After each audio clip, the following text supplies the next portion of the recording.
By close of business today, I thank you.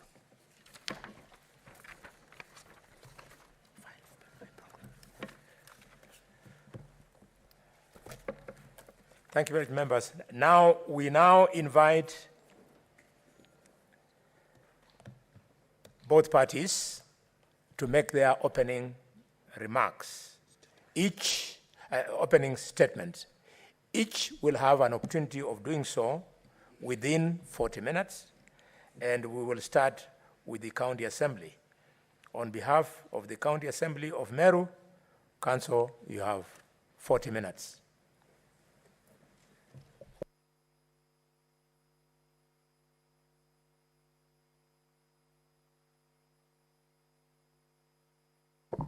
Thank you very much, Chair and honorable members. We want to preface our opening statement by drawing parallels between Count 2, the second charge, Chair, that revolves around vilification and 8 campaigns against other leaders. And we want to draw parallels from world history in the hope that will show you that the matter before you is a unique matter and that it is not too trivial with your time, that we have called you on Christmas holiday. Mr. Chair, if you check world history, there was a war called World War I.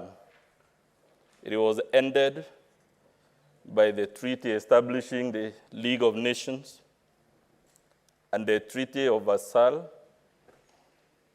in which, among other things, it was resolved that that time the Republic of Germany would not do certain things in the hope that there will be never again in human history a war of such large scale. Shortly after the First World War, there came a leader in Germany between the year 1933 and 1945. This leader was very popularly elected, Mr. Chair. He enjoyed fanatic following throughout Prussia or Germany, if you like. This leader had little to no regard for other leaders or alternative views. But why we thought this is the right place to start, Chair, is how this single leader sucked the entire world into a world war.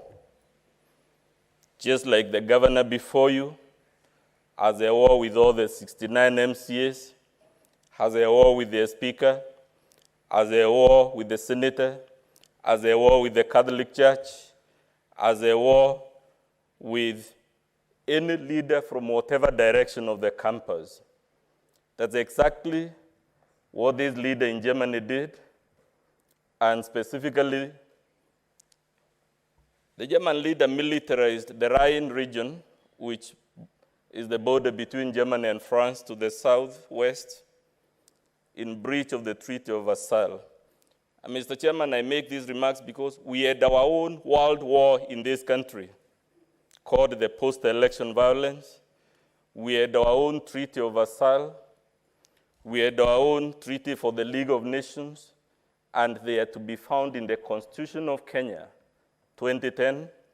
They are to be found in the law on leadership and integrity.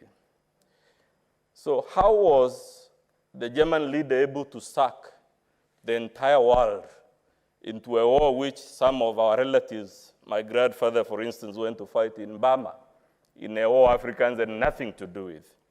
So it begins by militarizing the Rhine region bordering France, effectively declaring law with France. How did the world powers of the day react, Chair? They said, let's make peace. Let it militarize, never mind it's unlawful. But we don't want war, we want peace. Because we are making this knowing you'll be told, let the MCAs go back to Meru and make peace with their governor. No sooner Edi invaded or the militarized the Rhine region, then he invaded and annexed a country called Austria to the south, contrary to the Treaty of Versailles that forbade the union of Germany and Austria. So he is at war in the southwest with France, he is at war to the south with Austria. What does he do to the east, Chair? There was a small region in Czechoslovakia that he says has a few people who speak Germany. So he asks that Germany be allowed to annex that part. And of course, this was an act of aggression. Prime Minister Chamberlain in the UK, the American president, and the other people who would have stopped these gradual invasions decide, let him have that part. We want peace for our lifetime. In fact, the policy, those who have read history, was called the policy of appeasement. Let's make peace. If this leader wants this region, let him have it. So he was given that region in peace. What does he do after that small region is invaded? He occupies and invades the entire of Czechoslovakia. What does he do in the northeast? He says there's a region in Poland which is on the northeastern border, and it is some few people who speak German. Therefore, he should be allowed to annex it to Germany. Again, this was an act of war against Poland. Prime Minister Chamberlain, Delano Roosevelt across the Atlantic, they are all deliberating on all these expansion and acts of war. And then they said, pursuant to the peace policy, let him have the small portion. Then what does he do after he gets that portion in peace? He invades and occupies the entire of Poland. Then, so far he has occupied France, Czechoslovakia, Austria. He had the UK now to invade. He discovers that he has to cross France through the English Channel to occupy the UK. Unfortunately, he didn't have a military, and specifically a navy, capable of beating the British military. So he decides he will overwhelm the UK through aerial bombardments. He's at war with the UK. Then as all this is happening, Joseph Stalin of the USSR decides, like everyone else, this guy is out to occupy the whole of Europe and to declare war against everyone. Let's make a peace treaty with him. And actually, the USSR signed a non-aggression treaty with his leader from Germany. And they sat on their laurels knowing that unless everyone else who was receiving a beating, they could relax because they had a peace treaty with Germany. What does Hitler do? Soon after signing the treaty, he declares war on the USSR and occupies the USSR all the way to Stalingrad, all the way to Moscow. Again, the world is watching and saying, we should not beat the bullet and remove this leader from power. Let's make peace with him. At this point, Chamberlain lost. By the time he was invading the USSR, Winston Churchill comes and calls the peace policy, the policy of making peace with this rogue leader. He says it is an unmitigated disaster and tries to persuade the United States to join them to liberate Europe from this rogue leader. The United States, just like the UK, takes a peace approach and says, those are your wars in Europe. You are 11,000 miles away. Why should we join you to fight Hitler? So America says it's not getting involved in anybody's war. 3 days later, Adolf Hitler declared war on the United States, a country 10,000 miles away, separated by an entire ocean. After that, Chair, Adolf Hitler decided he was not done with fighting countries.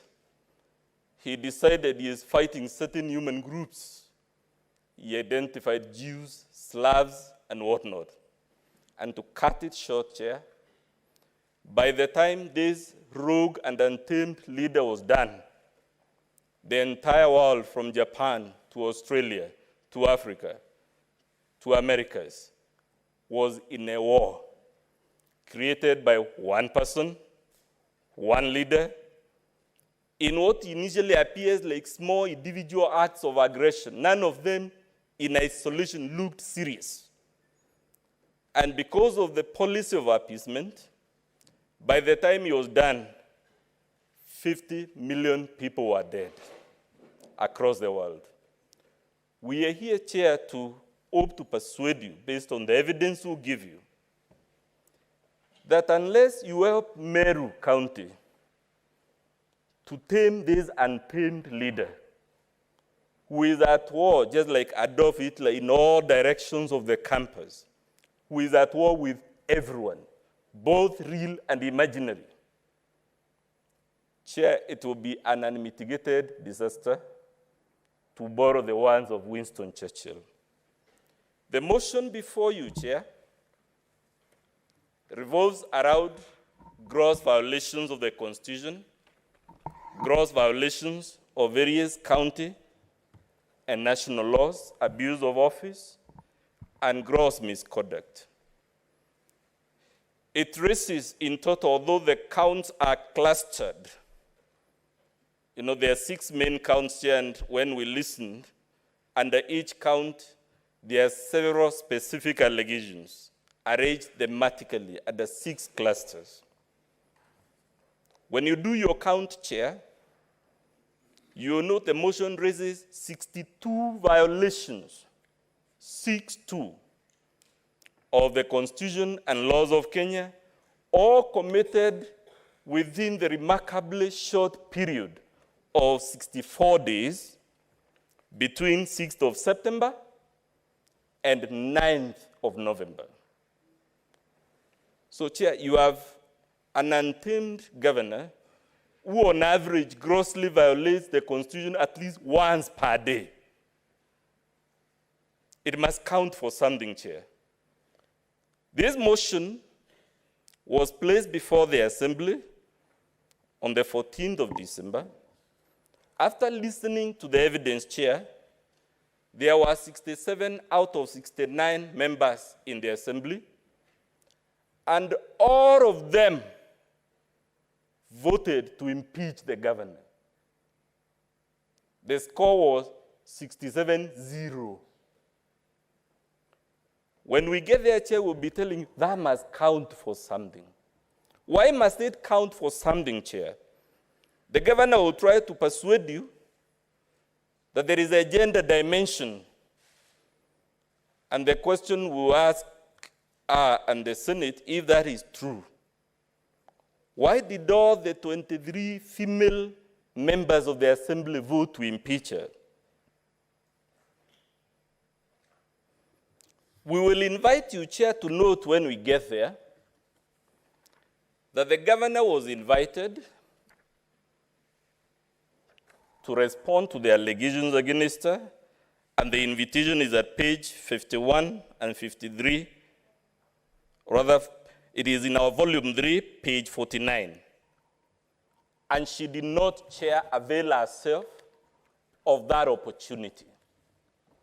To the extent that she did not take the opportunity to exonerate herself before the Assembly, we'll be urging you when we get there that it is trivial for her now to come before this Senate and tell you 1,000 ifs and buts. Chair, the allegations were read under the first thematic category of the violations. We will note you to note under the first charge, there are 19 violations. Under the second charge, there are 30 gross violations. Under the third charge, Chair, which is at ground 13, there are 4 gross violations. We will note you to note at the fourth cluster, there are 3 gross violations. And under the final cluster of the charges against her, there are 6 gross violations, making it the total of 62 that I alluded to. We will be presenting evidence, Chair, in the form of oral testimonies by the mover of the motion, called Dennis Kiogora, by one of the MCAs, called Mwangaza, by a woman MCA called Lucy Mukaria, and a Catholic priest by the name Elias Kinoti. We will be relying on the motion itself and the annexes to it to show these violations, Chair. We will be playing before you the video clips that were submitted to the Senate and the County Assembly, showing evidence of the violations. And of course, pursuant to your rules, we have filed witness statements that we rely upon. And in short, Chair, from the record you note, we have filed 5 bound volumes of documents that we'll be referring to show these violations. Chair, when we reflected on this matter, sometimes it is easy to be caught in the legalese, in the legal fine print, and to miss the big picture. We suggest, even as we must confront the legalese, even as we must confront the evidence and its merits and demerits, these are the overarching questions we suggest you will have to reflect upon, and just like the evidence should weigh on the scales, these questions equally should weigh in your mind. Question number 1, why didn't the governor avail herself of the opportunity to defend herself before the Assembly, especially when from the record, the documents she now purports to place before you, most, if not all of them, by the date appearing on them, were in existence and were available and should have been available to her when the matter was before the Assembly. Chair, the second question would be, would it be fair for anyone to argue or conclude that given all these fights with countless people, some of them not even in the county government,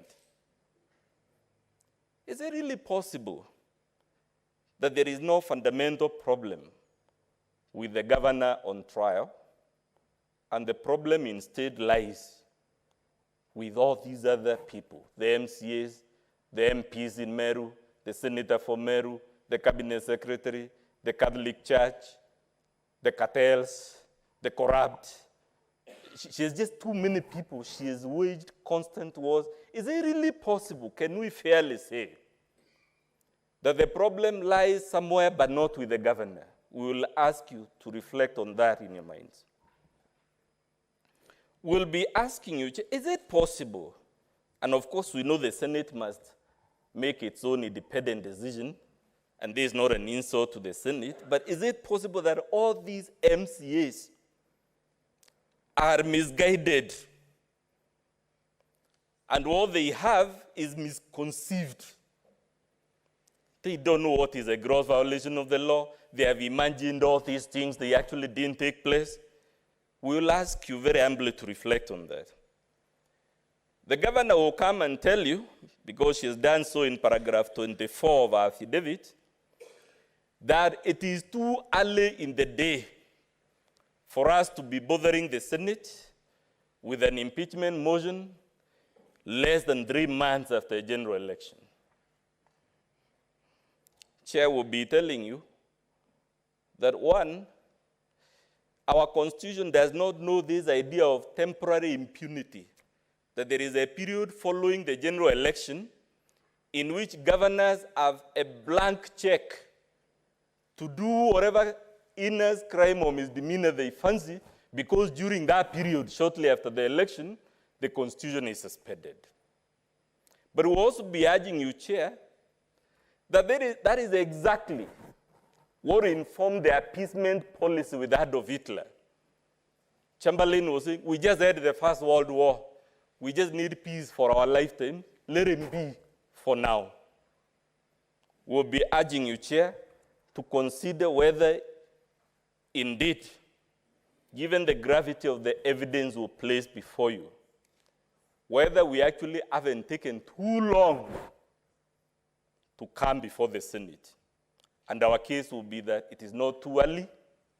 We have actually taken too long. We would have arrived much earlier had the initial process not been quashed at the High Court of Kenya through for purely procedural grounds. Chair will be asking you to ask yourself the question, because the governor again has raised this issue in paragraph 3 of our affidavit, in paragraph 11, in paragraph 12 and 15. She tells you all these problems are because she's a woman. You know, if she wasn't a woman, she would not be subjected to all these problems. Chair will be inviting you to ask yourself, if that were true, how come all the women MCAs voted to impeach her? She cannot be the only woman in the government of Meru who understands gender issues. She will try to tell you, Chair, that forget this motion and the 62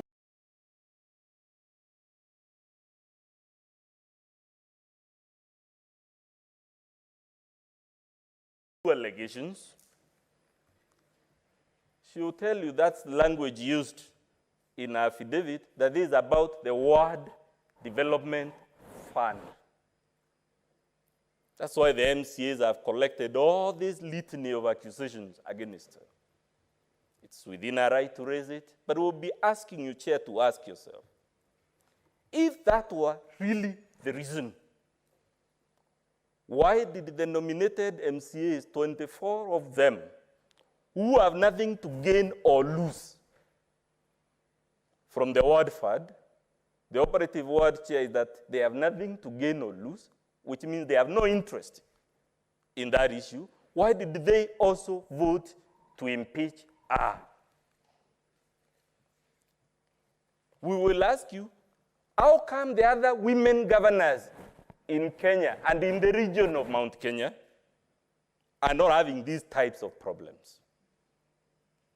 She will tell you it is because she is an independent. She ran as an independent candidate. That is why she has these problems. And the question we'll be asking you to ponder over, whether that is true or not, is if that were true, how come the independent MCAs in the county assembly, who are not affiliated to any party, also voted to impeach her without exception?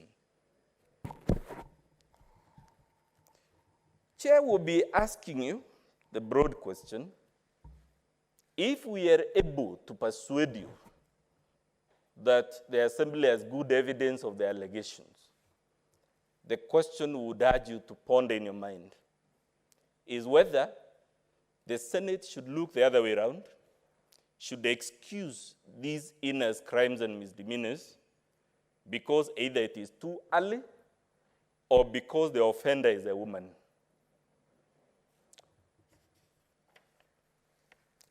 Chair will be asking you to ask yourself, based on the words I began with about Adolf Hitler, should the Senate,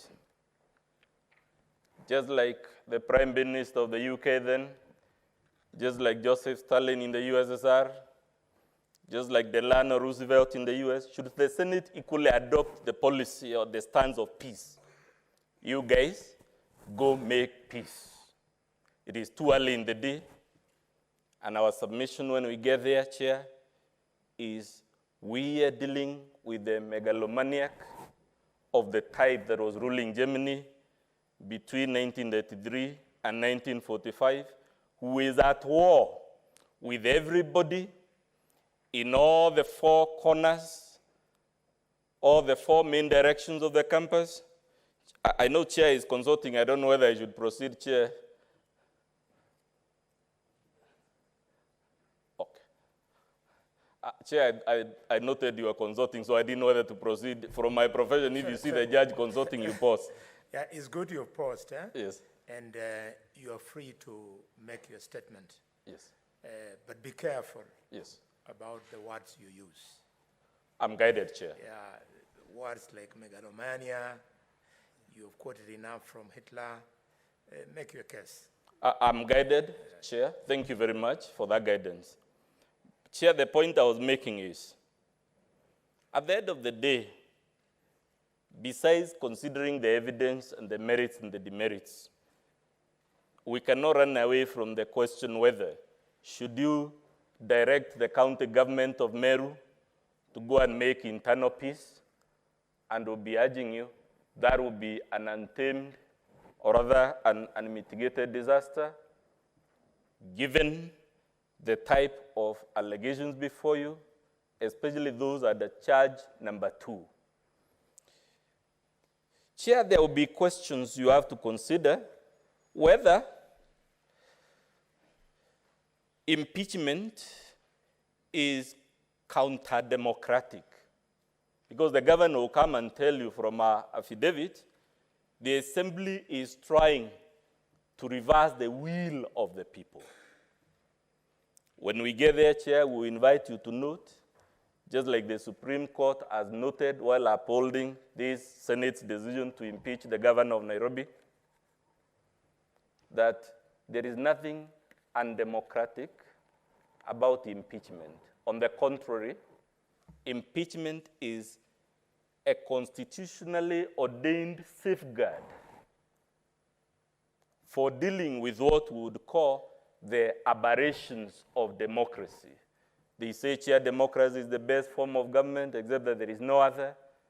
And when we get there, we'll be showing you democracy actually sometimes produces aberrations, counterintuitive results. And the makers of our Constitution, being conscious of the possibility of democracy giving you. I know the Chair is consulting again, so I don't know whether my time will be stopped, Chair, when they... So, Chair, will be inviting you to note. You will have an extra 2 minutes. Much obliged, Chair. We'll be hoping to show you that, one, the claim that asking you to impeach is counter-democratic and it is overturning the will of the people is not correct for several reasons. One of them is that impeachment is a constitutionally ordained mechanism for dealing with leaders of the type we have brought before you. We'll be telling you the claim that the governor was vastly elected, the exact language she has used to support that argument is that she was elected by a vast majority, is not correct. When we get there, we'll show you actually she was not even elected by a majority in the first place, leave alone a vast majority, because she was only elected by 41% of the persons that turned up at the ballot. Chair, she would also try to ask you to read. We have taken the liberty to bring to you both a public participation report and the raw memoranda submitted from all over the county.